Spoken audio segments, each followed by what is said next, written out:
crackers. It's like shit. But it's new fence to everybody there.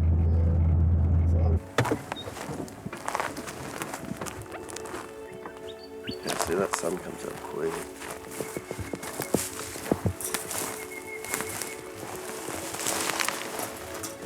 It's a reset for me more than anything. I'm not with the phone, I'm not with technology other than what I'm using to help me track an animal, harvest an animal, and get myself home safe. So I get to disconnect from the world, get into what I enjoy, which is the wildlife, the nature.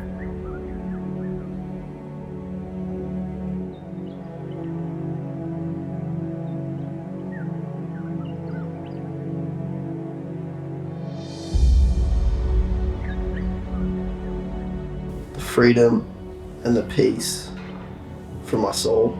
Just being out there, it's nice and calming, refreshing, recharges batteries, gets away from the city. Something for the soul. That's what it means to me. Just give us your name for the camera, please. Brent Webster. Jacob Hagan.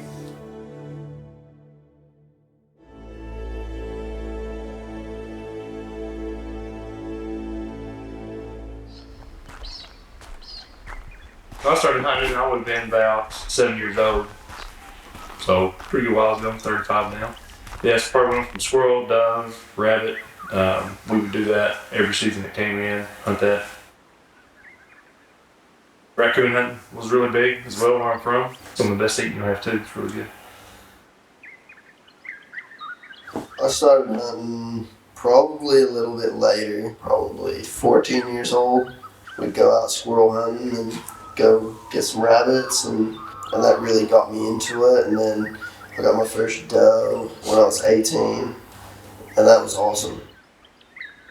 For me, it's more about eating than it is taking a target or a harvest of any kind, but going out and enjoying it. If I'm just going out for a hike or backpack, stopping and seeing the animals, seeing what they're doing, how they're behaving, what they're doing. Yeah.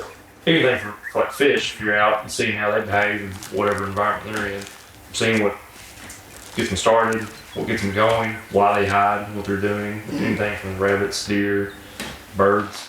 So rabbits love lines like that. Fox will be following those lines.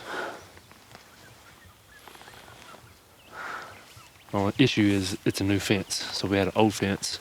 Yeah. That'd be pretty sound. Yeah. You know, you're just out there with your best friends, and just in the moment, which is really awesome. I feel free. I mean, you feel less stressed from everything, more open-minded, and you're just happy. You're there with your friends, and that's important.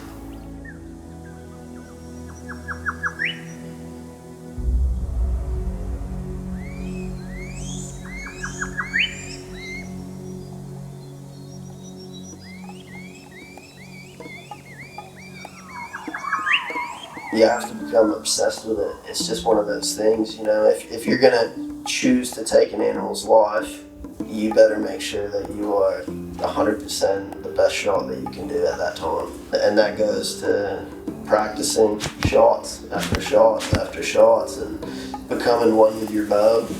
Because it was always, the rifle was the king. Archery, you were always kind of shunned to the corner. Nobody really gave you the time of day. Yeah.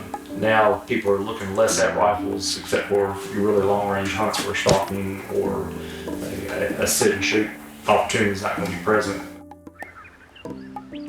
It is kind of like a zen thing as well when you're shooting, because you have to be so focused on trying to make every shot count. One of the biggest challenges is access. I think regulation doesn't necessarily set up hunters here who have that lifestyle. It's very difficult in Western Australia to access property. There's large acreage of crown land which has animals, whether they're pest animals, pigs, foxes, cats, what have you. From government land, there's opportunity there for people who are responsible hunters, who are responsible weapon users, whether it's archery or whether it's firearms. What Jacob said, it's finding the land. to be able to do what we love to do.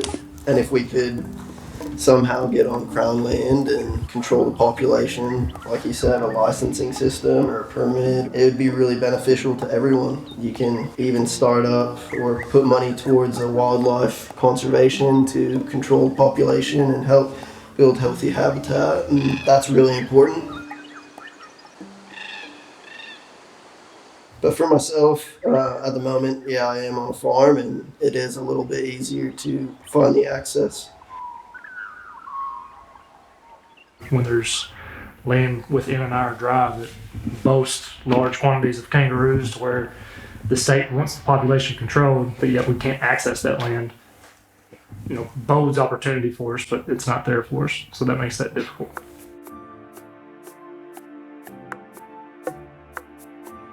One of the opportunities too is for landowners to think about what would give them the comfort to allow a hunter on their property.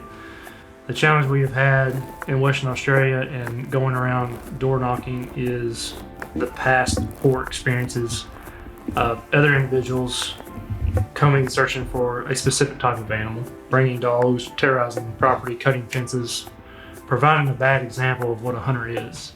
What it does is it removes the opportunity for the rest of us. It takes away from the capability of the rest of society who is responsible to be able to do something we enjoy doing, which also takes away from the opportunity for us to access Crown land because there's just a bad reputation for hunters. Yep. So to those folks who do go and take advantage of landowners who do not support the landowners, shame on you.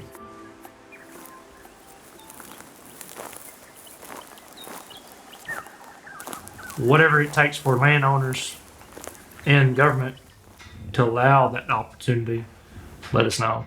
We'd be happy to do it because we want to take the steps to do it the right way, to do it in a way that's agreed upon by society and the government here. Well, how do you change that? I guess it just comes down to walking the walk.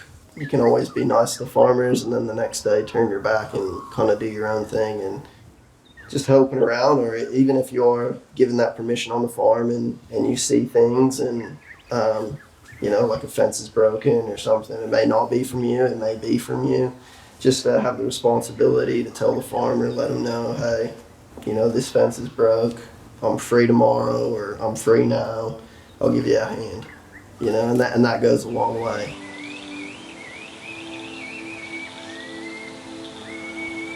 It gives me that outlet, gives me that opportunity to look at what God has created this earth to be. Because it's not easy. It's reaching that target.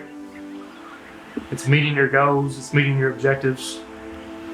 And then you get to take and be thankful for that harvest, put the food on the table, and enjoy that food. For me, I don't tend to get that feeling until the animal has gone away, where I've successfully placed a shot. You get that shakes, and that is a feeling that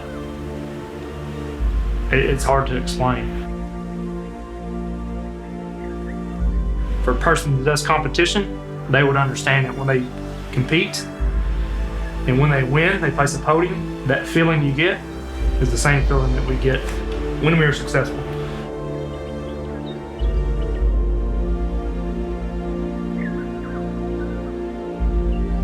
That animal coming to you where you're able to successfully come across an animal and you put in the effort to track, to locate, to find the signs. If you think about the hardest puzzle you can put together, 1,000-piece, 2,000-piece puzzle, when you put that last little puzzle piece in, it comes together and you're able to take that animal. So there's nothing greater.